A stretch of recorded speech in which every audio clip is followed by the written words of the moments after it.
हरिः ओम् हरिः ओम् हरिः ओम्। गुरुर्ब्रह्मा गुरुर्विष्णु गुरुर्देवो महेश्वरः गुरुः साक्षात् परब्रह्म तस्मै श्रीगुरुवे नमः। शङ्करं शङ्कराचार्यं केशवं बादरायणं सूत्रभाष्यकृतौ वन्दे भगवन्तौ पुनः पुनः। ईश्वरो गुरुरात्मेति मूर्तिभेदविभागिने व्योमवद्व्याप्तदेहाय दक्षिणामूर्तये नमः। कृष्णाय वासुदेवाय हरये परमात्मने प्रणतक्लेशनाशाय गोविन्दाय नमो नमः। गोविन्दाय नमो नमः। हरिः ओम्। नारायण नारायण नारायण नारायण।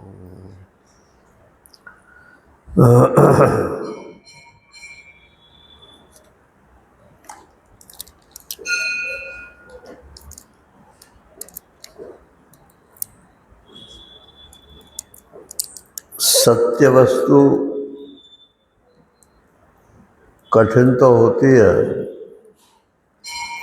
लेकिन सरल होती है, और जो मिथ्या वस्तु होती है वो सरल तो मालूम पड़ती है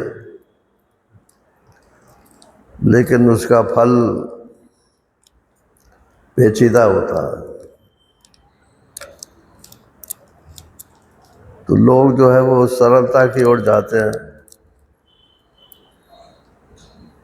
जो ठीक नहीं है।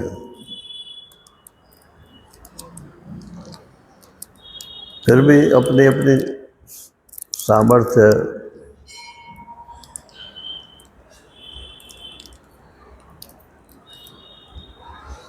तो आत्म सत्यानुबोध ये है तो कठिन, लेकिन इसके बिना गुजारा नहीं है।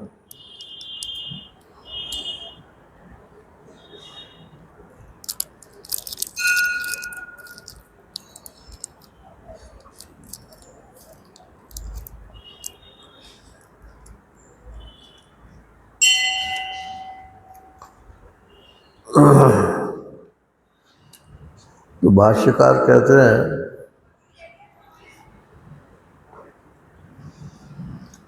कि दो प्रकार के अधिकारी होते हैं। जो उत्तम अधिकारी हैं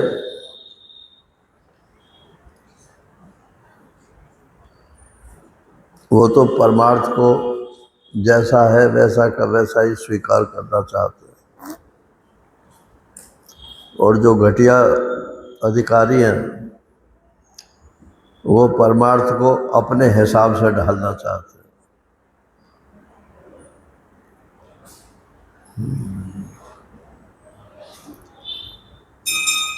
येषां पुनः ब्रह्म स्वरूप व्यतिरेकेण रज्जु सर्पवत् कल्पितमेव मन इंद्रियादि च न परमार्थतो विद्यते तेषां। जो उत्तम अधिकारी हैं वो तो मन को अपने आत्मा से अलग मानते ही नहीं। आत्म सत्यानुबोध, आत्मा जैसा सत्य है वैसा ही मन में आवे। ये नहीं कि मन जैसा हमारा है कमजोर, उसी के हिसाब से हम आत्मा का स्वरूप निश्चय करना। महाराज कोई सरल सा उपाय बताओ। ये सरल सा उपाय पूछने वाले लोग जो है ये अपना भी नुकसान करते हैं, और कभी उन्हें वो सरल बात भी पल्ले नहीं पड़ती, क्योंकि सरलता की कोई सीमा नहीं होती है। अभी तो उन्हें यही सरल मालूम पड़ रहा है कि आत्मा अलग है और मैं अलग हूँ, वो मन अलग है और मैं अलग हूँ। फिर कहेंगे कि नहीं नहीं, कोई ऐसी बात बताओ जो उसमें इंद्रियां, मन से इंद्रियां उतर आए।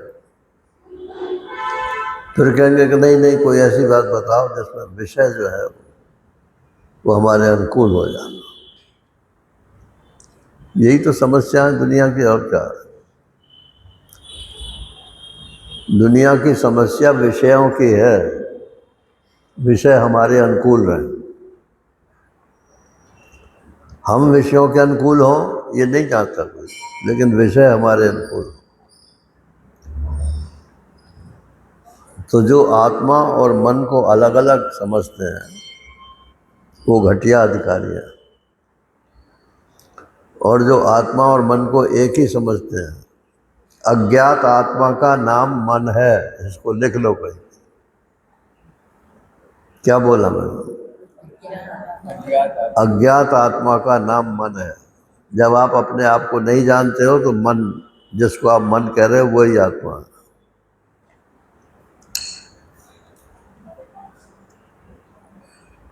लेकिन उल्टा नहीं है, ज्ञात मन का नाम आत्मा है ऐसा नहीं है।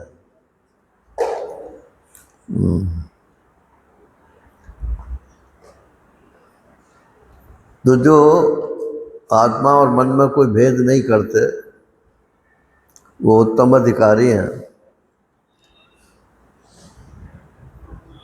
और वही आत्म सत्यानुबोध प्राप्त करते हैं। जैसा आत्मा है वैसा मन में आ गया। मन तो एक तरह से यंत्र है, वो ऐसा यंत्र जिसमें आत्मा की फोटो दिखती है। आत्मा की फोटो मन में दिखती है, तो जैसा मन है वैसा ही दिखेगा ना। वो सॉरी, जैसा आत्मा है वैसा ही फोटो दिखेगा ना। ऐसा तो नहीं है कि जैसा मन हो वैसा आत्मा दिखे। ब्लरिंग तो हो सकती है, अगर शीशा ठीक नहीं है तो वो गड़बड़ गड़बड़ जो है दिखाई पड़ेगा, ऊंचा नीचा दिखाई पड़ता है, हिलता हुआ दिखाई पड़ता है। लेकिन अगर शीशा ठीक है तो जैसा आत्मा है वैसा ही मन में दिखाई पड़े। इसलिए मन में आत्मा का स्वरूप का बोध हुआ, वही समाधि है, और कोई इससे अलग समाधि नहीं है। जो लोग मन को आत्मा से अलग मानते हैं वो अलग से समाधि को चाहते हैं, तो उसके लिए वो फिर दुनिया भर के उपाय करते हैं, और फिर भी जो है उन्हें सफलता प्राप्त नहीं होती।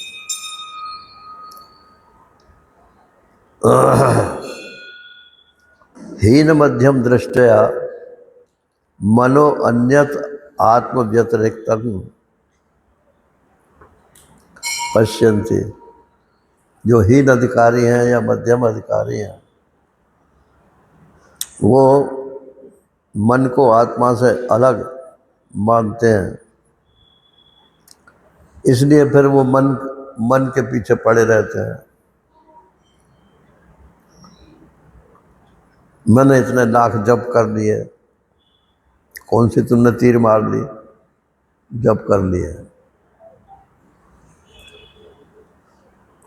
कोई कहेगा कि मैं इतने घंटे तक ध्यान करता हूँ, मिला क्या ये तो बता दो तुम हमें। करते हो वो तो सब ठीक है, मिलता मिलता कुछ नहीं है, सेल्फ सेटिस्फैक्शन होता है। आत्मा जैसा है वैसा तो पता ही नहीं चलता। परमात्मा की एक कल्पना मूर्ति हमने मान ली है, हमको भगवान का दर्शन हो गया। क्यों जी, भगवान जैसा तुम्हें दर्शन हुआ वैसे ही है भगवान।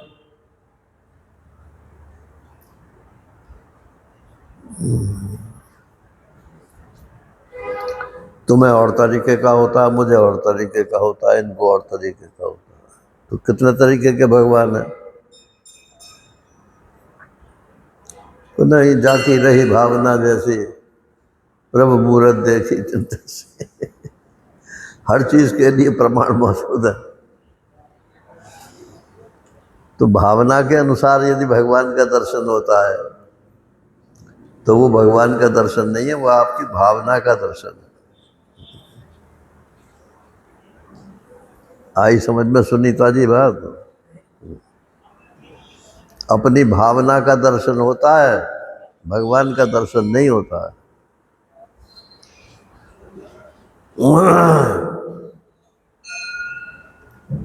आत्मा जैसा है वैसा यदि आपको साक्षात्कार होता है मन में, तब तो आपको आत्म साक्षात्कार हुआ। और जैसा आप चाहते हो वैसा होता है तो वो तो आपकी अपनी इच्छा है।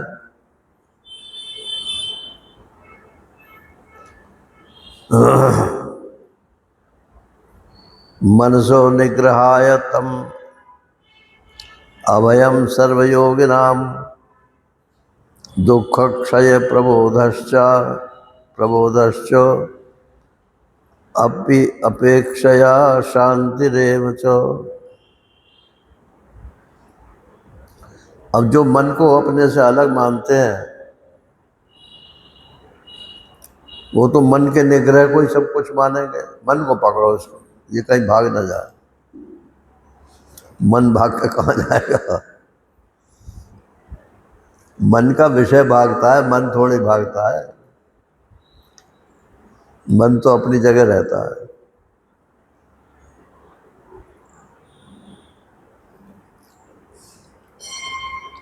मनसो निग्रहाय तम, मन की शांति चाहते हैं तो कहते हैं मन को कंट्रोल करो, मन की शांति हो जाएगी। फिर एक प्रकार की शांति हो जाएगी, फिर दूसरे प्रकार की अशांति हो जाएगी। मन कोई एक चीज थोड़ी है, हजारों लाखों चीजों का कलेक्शन है।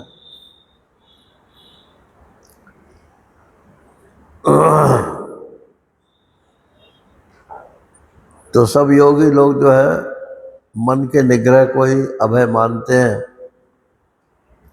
दुख क्षय, वो कहते हैं बस मन को कंट्रोल कर लो तो दुखों का क्षय हो जाएगा। और प्रबोधस्य, और ज्ञान हो जाएगा। मन में ज्ञान हो जाएगा तो आत्मा का ज्ञान हो जाएगा।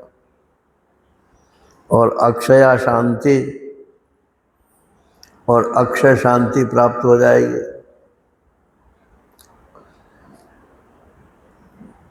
तो कहते हैं उनका कसूर नहीं है। जब आपने मन को अपने से अलग मान ही लिया तो मन में ही करोगे कुछ, और क्या करोगे? मैं जैसा हूं वैसा तो पता चलेगा नहीं आप। तो आत्म सत्यानुबोध तो नहीं होगा, कल्पित सत्यानुबोध होगा। और क्या होगा? जैसा मानते जाओगे वैसा ही मालूम पड़ता जाएगा। मैंने महाराज श्री से पूछा था, मैंने कहा आपको तो भगवान श्री कृष्ण का साक्षात्कार हो गया था, फिर आप ये वेदांत के चक्कर में क्यों पड़े?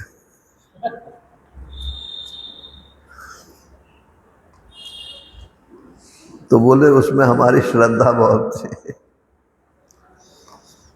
वो दर्शन हमारा श्रद्धा समन्वित था, तो हमारा अपनी श्रद्धा का दर्शन था। और वेदांत का जो बोध है वो किसी की श्रद्धा के ऊपर आधारित नहीं है। वो तो वस्तु जैसी है वैसी की वैसी अनुभव में आती है।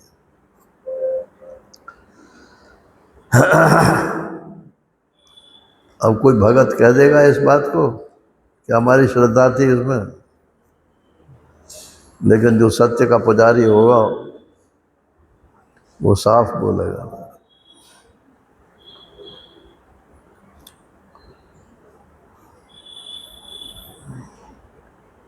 तब इसके लिए मन को निरोध करने के लिए क्या करें फिर? अब साधन बताते हैं। उत्सेक, मैंने इसमें गिनती कर रखी है, 21 साधन बताएंगे। कितने? 21। तब जाके आपको जैसा चाहिए वैसा होगा, और फिर बुद्धि बदल जाएगी तो फिर 21, और फिर बुद्धि बदल जाएगी तो फिर और तीसरे 21। नारायण।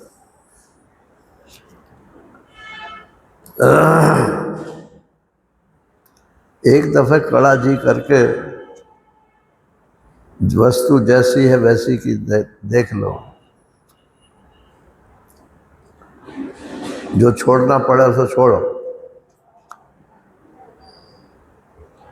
और मुट्ठी खोलते भी नहीं है, मुट्ठी बंद है, और घड़े में से बाहर भी निकालना चाहते। अगर बंदर जो है मुट्ठी खोल दे, चने का लोभ छोड़ दे, तो वो तो छूटा हुआ ही है। मगर चने का लोभ भी नहीं छोड़ता है, मुट्ठी भी नहीं खोलता है।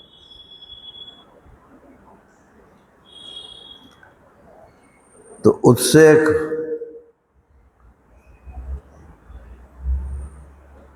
उदधे यदवत कुशाग्रेणैक बिंदुना। कुश तो जानते हो ना? कुश क्या होता है? कुश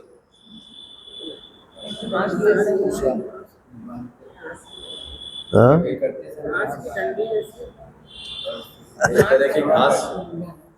घास होती है ना कुश, जिसके आसन बनते हैं।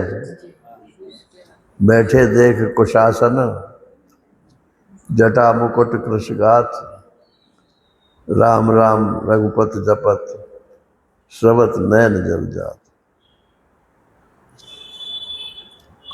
कुशासन जो है वो पवित्र माना गया है, लेकिन उसमें आगे एक नोक निकली रहती है। पीछे से चौड़ा होता है और आगे उसमें एक नोक निकली रहती है। अगर असावधानी रही तो वो नोक से जो है छिल जाएगा। और उसके जो एजेस, किनारे होते हैं, वो इतने पैने होते हैं कि वो हाथ काट देंगे। तो एक तरह की घास है, तो वो जब निकालते हैं उसमें घास में से कुछ को,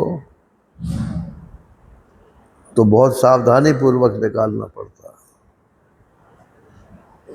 तो कठोपनिषद में भी ये बात आई है कि जैसे कुश निकालने के लिए सावधानी बरतनी पड़ती है और चित्त को एकाग्र करना पड़ता है, नोक पर लाना पड़ता है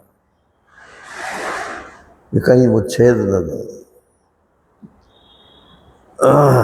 इसीलिए कहते हैं इसकी बुद्धि बड़ी कुशाग्र है। कुशाग्र शब्द जो है माने कुश की जैसे आगे नोक निकली रहती है, ऐसे इसकी बुद्धि शार्प है, शार्प एजेड।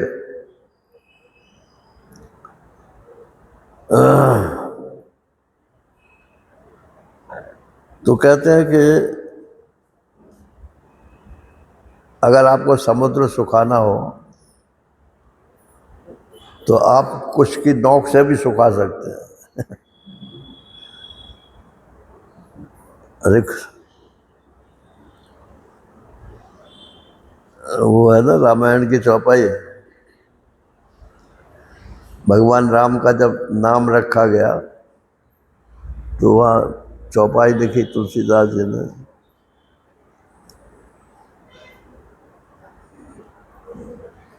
जो आनंद सिंधु सुख राशि, सीकर ते त्रैलोक सुपासी।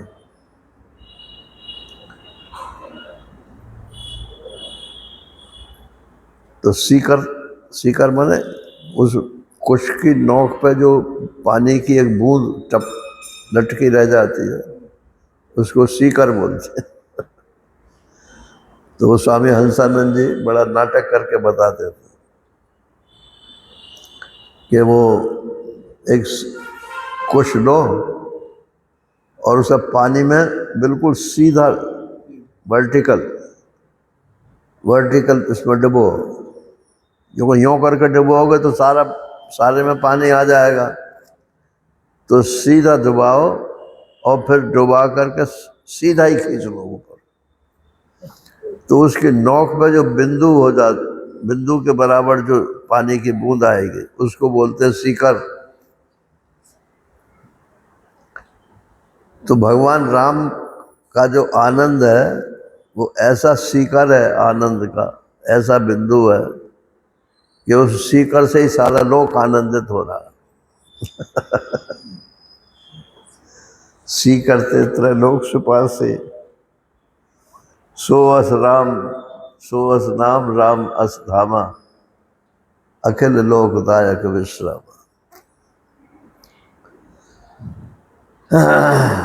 तो कहते हैं कि अगर समुद्र सुखाना हो तो आप सीकर की नोक से, माने कुश की नोक से भी सुखा सकते हो, बशर्ते कि धैर्य हो आप।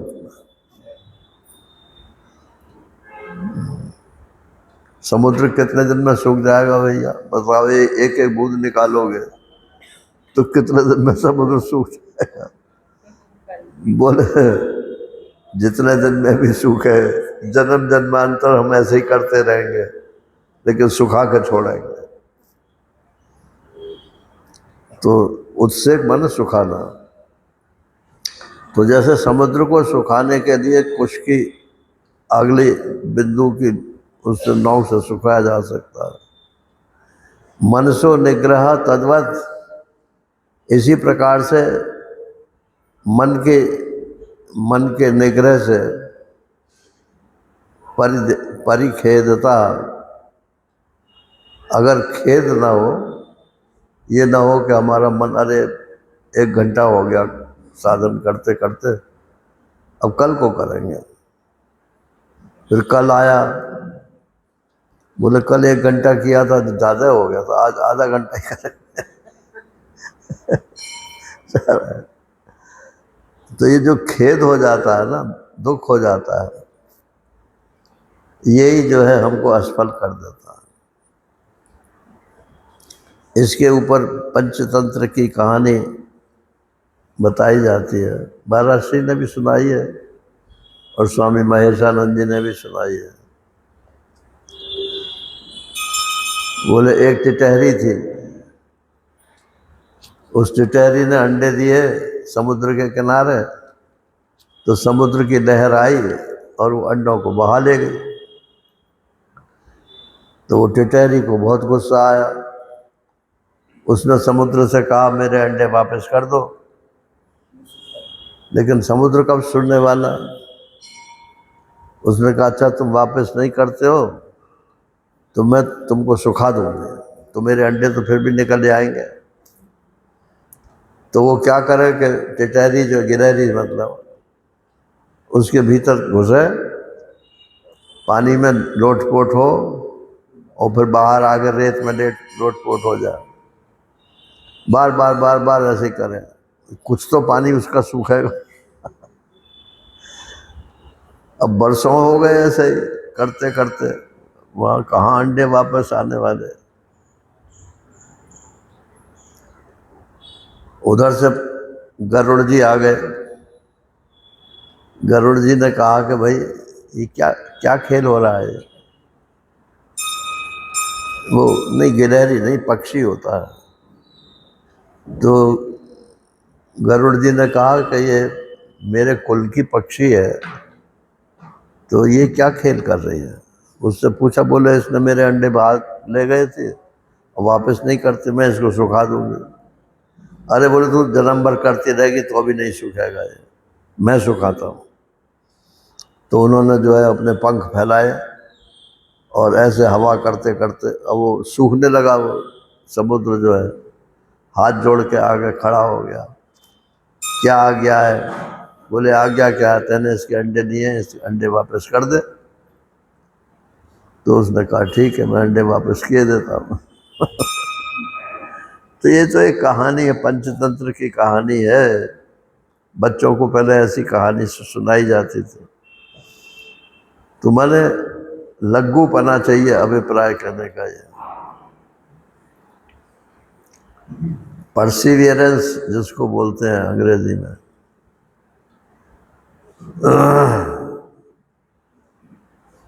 कुछ तो इंटेलिजेंट ज़्यादा होते हैं और कुछ लघु ज़्यादा होते हैं। तो जो इंटेलिजेंट ज़्यादा होते हैं वो तो थोड़े से में ही अपना काम बना लेते हैं, ज़्यादा मेहनत नहीं करनी पड़ती। और जिनको इंटेलिजेंस कम है, बुद्धि कम है, शार्प नहीं है, उनको फिर मेहनत ज़्यादा करनी चाहिए, लेकिन वो मेहनत करते नहीं हैं, इसलिए फेल हो जाते हैं। तो पहली बात ये बताई कि अगर आपको आत्मा के अतिरिक्त मन लगता है कि कुछ अलग चीज़ है, तो इसको पर काबू करने के लिए पहली बात यह है कि आप धैर्य अपना मत खोइए, लगे रहो। कभी तो ये मन काबू में आएगा ही, ऐसा काबू में आएगा नहीं, मैं बता दूं।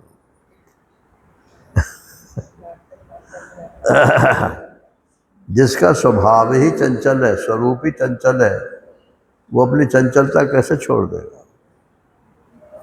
मन का स्वभाव ही चंचल है, इस प्रकार से हिलता ही रहता है। तो जिस दिन वो हिलना छोड़ देगा उस दिन तो मन मन ही नहीं रहेगा। मन सो ही अमनि भावे, इसीलिए तो वहाँ पे ये बात लिखी कि मन जो है जब अमनि भाव को प्राप्त हो जाता है तब आत्म साक्षात्कार होता है। तो अमनि भाव कब कब प्राप्त करेगा मन? मन कब नहीं रहेगा? जब आप समझेंगे कि ये आत्मा ही है, मन अलग से कोई वस्तु नहीं है। और आत्मा तो सर्वव्यापक वस्तु है, इसलिए इसमें कोई हलचल नहीं है। हमको तो हलचल मालूम पड़ती है, वो जिसको आपको हलचल मालूम पड़ती है ना, वो इंद्रियों की हलचल हलचल है।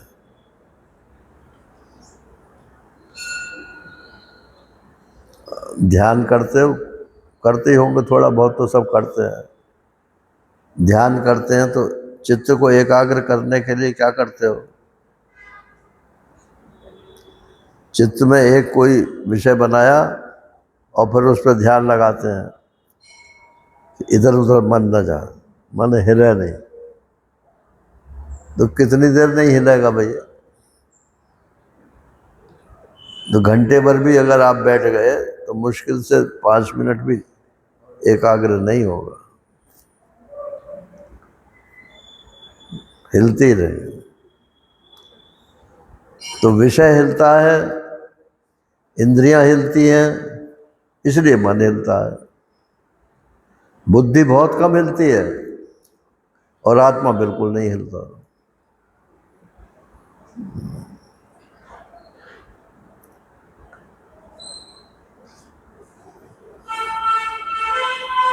तो बोले बस ठीक है, इस निश्चय से ही आपका मन काबू में आ जाएगा? बोले नहीं, तो अभी तो शुरू कर रहे हैं हम, अब आगे देखिए और होता है क्या। उपायेन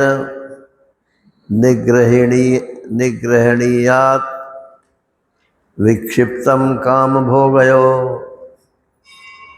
सुप्रसन्नम लये चैव यथा कामो लयस्तथा।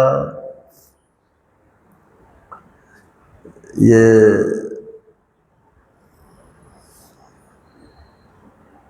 अपरोक्षानुभूति में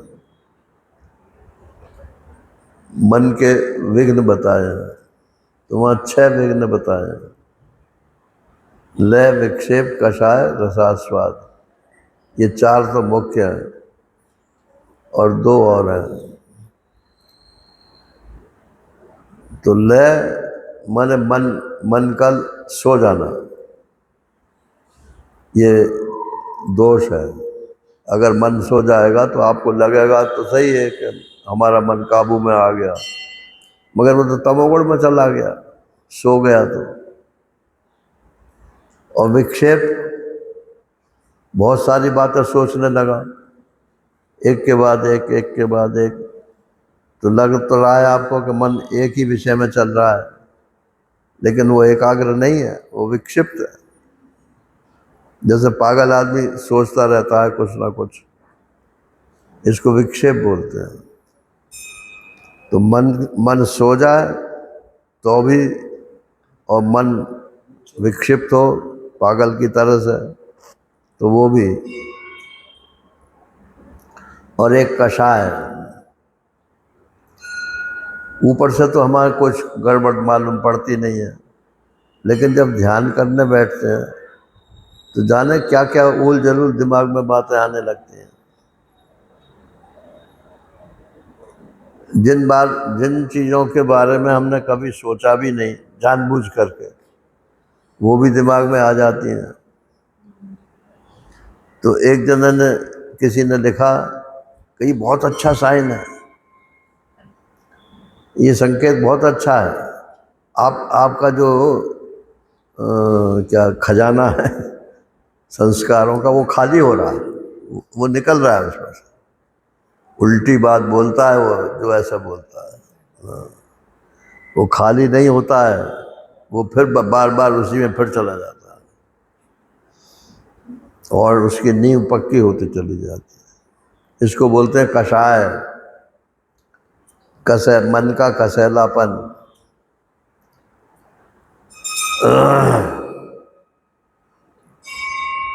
तो लय, विक्षेप, कषाय। और चौथा है रसास्वाद। मान लो किसी वजह से आपके इच्छित पदार्थ में मन एकाग्र हो गया, कितनी देर के लिए हो गया, 1 मिनट के लिए हो गया सपोज, आज बड़ा आनंद आया, उसको 10 जगह तो कहते फिरेंगे, आज ध्यान में बहुत अच्छा, बहुत आनंद आया। अरे कौन सा आनंद आया भैया, कि रस आया, रस, गन्ने का रस नहीं, मौसम्मी का रस नहीं। और भगत जी कोई बैठे थे, बोले अरे वो रस हो वैसा, रस तो भगवान का स्वरूप है, रस हो वैसा, वो तो रस स्वरूप। रसम हेवायम लब्ध्वा आनंदी भवती, जिसको वो भगवान मिल जाता है वो भी रस रूप हो जाता है। तो आपको तो रस आ गया ना, तो थोड़ा तो भगवान मिल ही गया आपको। ऐसे ऐसे उल्टी सीधी बातें बोलने वाले लोग हैं, इसको बोलते हैं रसास्वाद। भले ही थोड़ा सा रस सात्विक हो, लेकिन वो विघ्न है, थोड़ा रस लेना विघ्न है। तो ये 4 मुख्य बताए हैं, लय, विक्षेप, कषाय और रसास्वाद।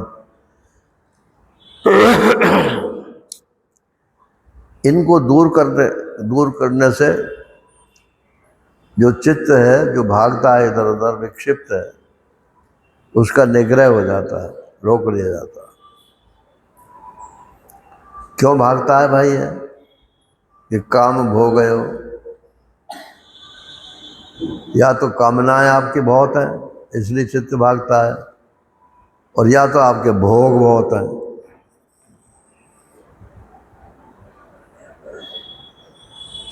सोचते हैं जब हमारे पास बहुत पैसा हो जाएगा तो हम बहुत आनंदित हो जाएंगे।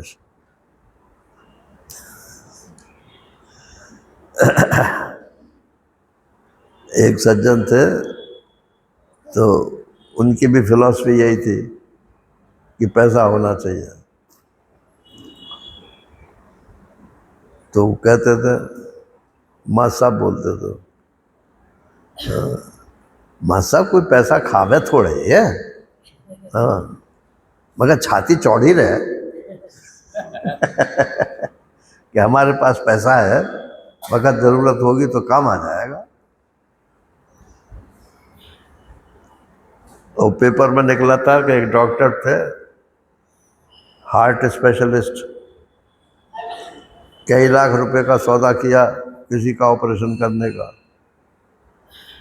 और ऑपरेशन थिएटर में गए और वहाँ डॉक्टर साहब ही मर गए।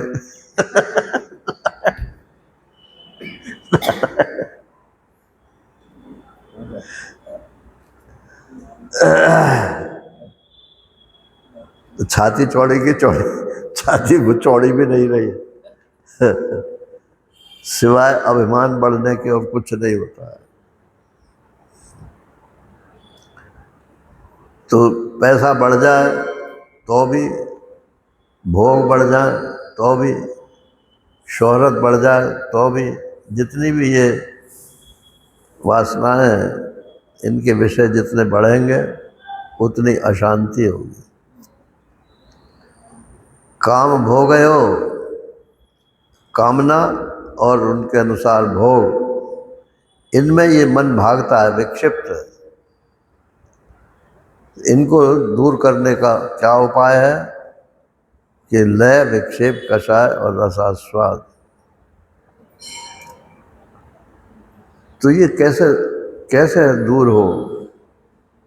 अब कैसे कैसे करते करते सारी जिंदगी बीत जाती है।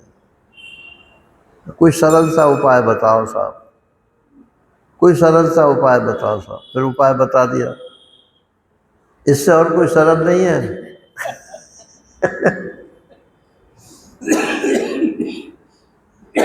तो सबसे सबसे सरल ये है कि चंद्रा लो और सो जाओ, न रहेगा बांस, न बजेगी बांसुरी।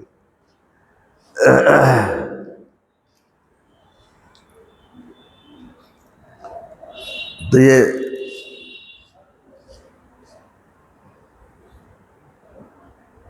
अपरिखिन्न व्यवसायवान सन वक्षमाणेन उपायेन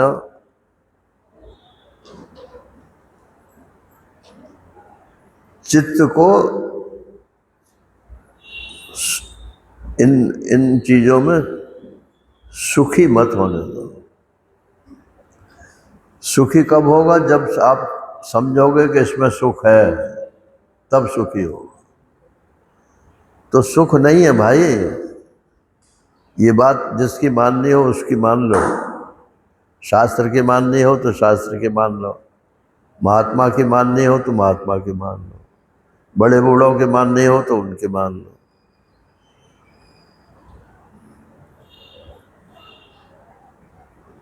जो 70 के ऊपर पहुंच गए हों, 80 के एटे पेटे में हो, उनसे पूछना कि आपने जिंदगी में क्या पाया।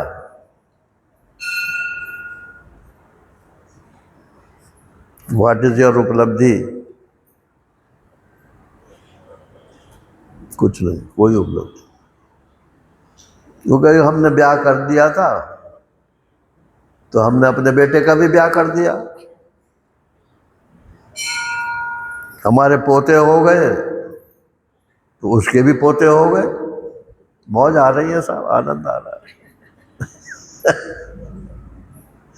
बस यही यही उपलब्धि है, और क्या उपलब्धि है।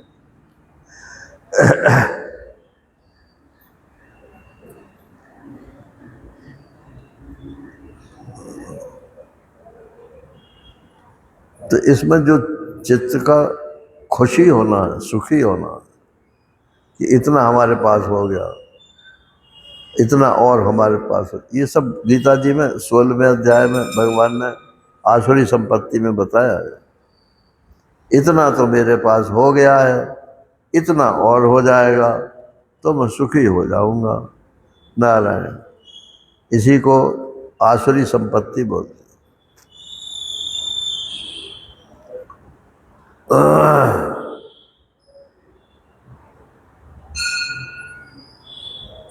तो ये उपाय से मतलब चित्त को इसमें सुखी न करके काम और भोग से निग्रह करो, इनसे हटो। और सुप्रसन्नम लये चैव, और फिर जब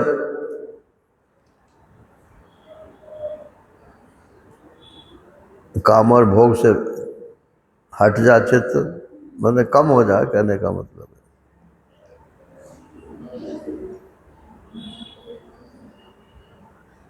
तो उस प्रसन्नता का भी फिर संयम करो।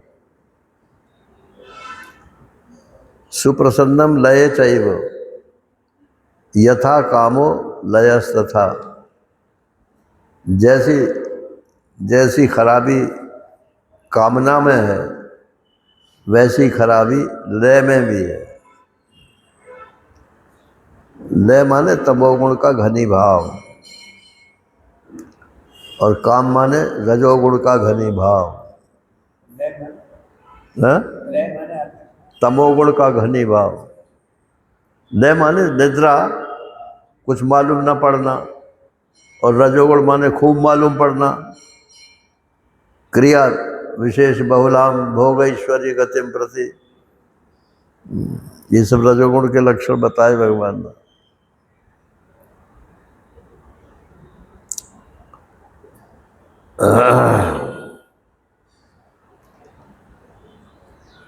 तो जो अनर्थ काम में है वही अनर्थ लय में है। इसलिए रजोगुण और तमोगुण, इन दोनों को शांत रखना चाहिए। अधिक क्रिया करना भी खराब है और अधिक सोना भी खराब है। हम बिल्कुल ही क्रिया ना करें, कर्म ना करें, ये भी ठीक नहीं है। अगर हम बुढ़े भी हो गए, मान लो क्रिया नहीं कर पाते हैं, तो भी कुछ ना कुछ शरीर को हिलाते डुलाते रहना चाहिए। और नहीं तो हमारी तरह से दिमाग को हिलाओ। अब शरीर शरीर नहीं हिलता तो दिमाग तो हिलता है।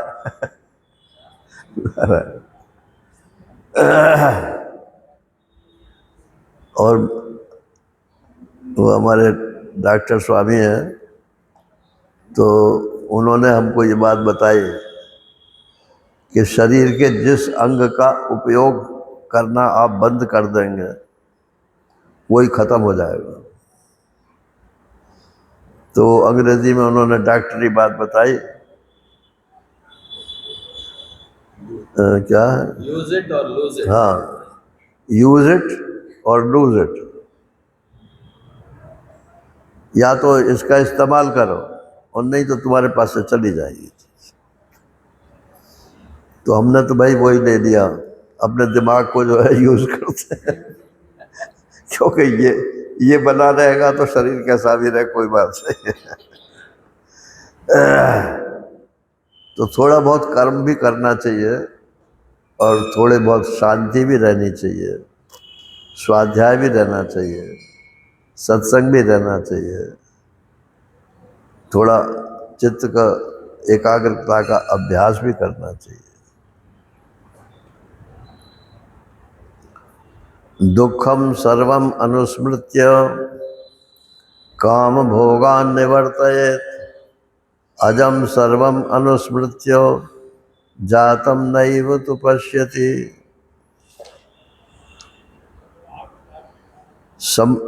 दुखम सर्वम अनुस्मृत्य, ये संपूर्ण द्वैत जो है, संपूर्ण द्वैत दुख रूप है। अब ये आज का व्यक्ति तो कोई मानेगा नहीं इसे कि द्वैत जो है वो दुख रूप है।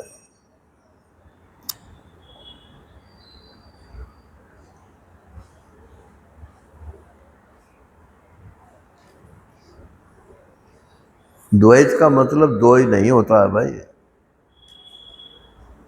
जहां आपने दो कहा और दुनिया भर के लंद फंद सब उसमें आ जाते हैं।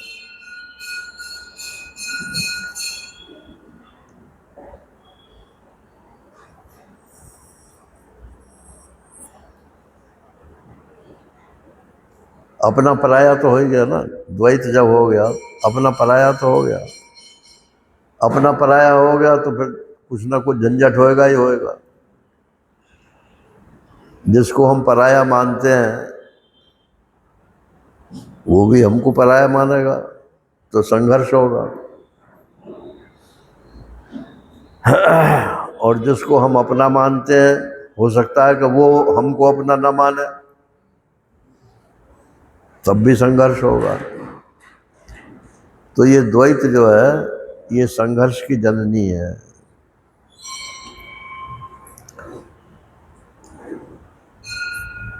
ऐसा अनुस्मृत्य, ऐसा बारंबार स्मरण करते हुए काम भोगान निवर्तयेत, चित्त को काम और भोग से हटाए, ये उपाय बताया। पहले तो श्लोक में बताया था कि काम और लय से हटाए, और काम भोग है ये भी आया इसमें, और काम और लय ये भी आया। तो काम और भोग तो ये तो दोनों सात्विक और राजस हैं, और काम और लय ये राजस और तामस है। और सारा द्वैत ही दुख रूप है। अगर हमने ये मान लिया तो चारों के चारों गए, सत्वगुण भी गया, रजोगुण भी गया, तमोगुण भी गया। काम भोगान निवर्तयेत अजम सर्वम अनुस्मृत्य। अब अद्वैत हो गया, अद्वैत हो गया तो वो तो अज है, माने उसका तो जन्म ही नहीं होता।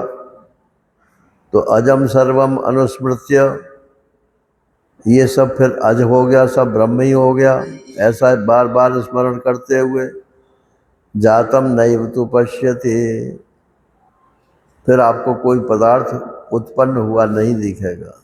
ये शांति का रास्ता चालू हो जाता है।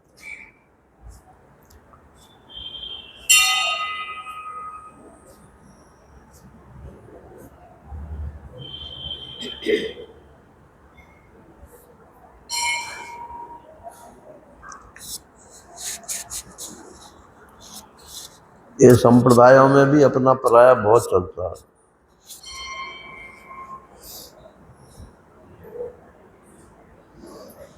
अपना होए तो देव बताई, और दूजा होए तो लेव छिपाई।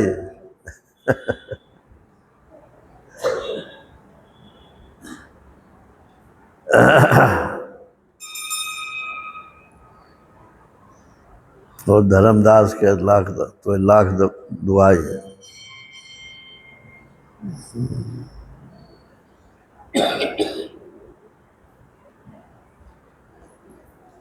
वृंदावन में एक हित हरवंश संप्रदाय है। आजकल प्रेमानंद जी उसी संप्रदाय में उनकी बड़ी धूम है ना, इसलिए मैंने नाम ले दिया उनका।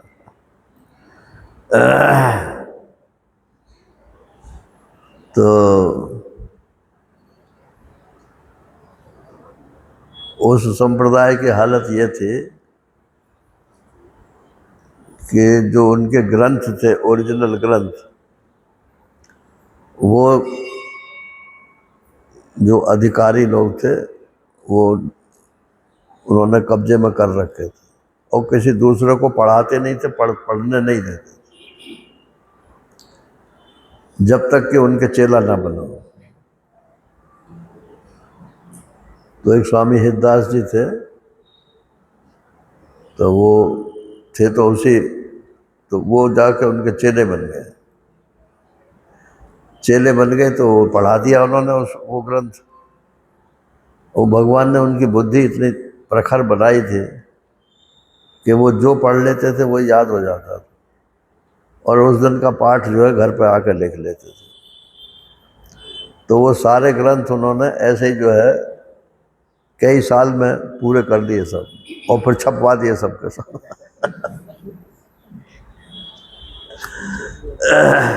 ये संप्रदायों की बात है भाई, तो साधारण आदमियों की तो बात कौन कहे।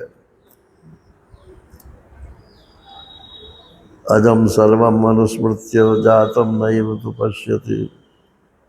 जब सब ब्रह्म ही है तो फिर कोई पैदा ही नहीं हुआ,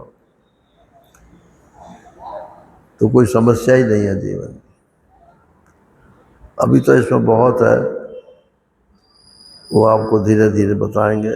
हमारे पास अभी समय बहुत है, इसलिए मैं जरा स्पीड भी धीमी कर दी है मैंने। कुल 48 तो है इसमें, अभी 43 पे तो आगे 5 ही श्लोक तो और रह गए, और आज 17 तारीख है, तो अभी तो 13 दिन तो मौजूद है।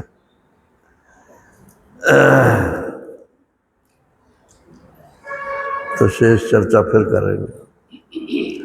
हरि ओम पूर्णमदः पूर्णमिदं पूर्णात् पूर्णमुदच्यते पूर्णस्य पूर्णमादाय पूर्णमेवावशिष्यते।